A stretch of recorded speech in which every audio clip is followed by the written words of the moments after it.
তা বয়স হয়ে গেল 68। তাই এদিকে তার উপরে আবার বংশগতভাবে মানে বাতের ধাত সব। হ্যাঁ, তো কী করবো, দুখানা জুতো আর একটু হাঁটার জায়গা পেলেই বেরিয়ে পড়ি। অন্তত আধ ঘন্টা 20 মিনিট তো হাঁটি। তারপরেও আর একটু হাঁটি।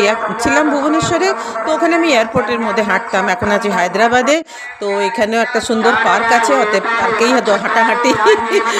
পিছনে যে মন্ত্র উচ্চারণ শুনছেন না, এখানে সাউথে তো এরা ওই ওদের বাতকাম্মা পুজো বলে, ওই দশ মহাবিদ্যার পুজো আর কি। তো খুব ধুমধাম করে সব মন্দিরে মন্দিরে পুজো হচ্ছে, ভালোই লাগছে শুনতে।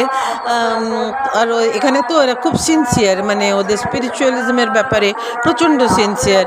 তো একটা বয়সের পরে একটু নিজেকে চাঙ্গা রাখার জন্যে একটু স্বার্থপর হতে হয়। সংসার থেকে কিছুটা সময় বার করে নিজের জন্য খরচ করলে নিজে ভালো থাকা যায়, অন্য 5 জনকে ভালোও রাখা যায়। Thank you for watching. I love you.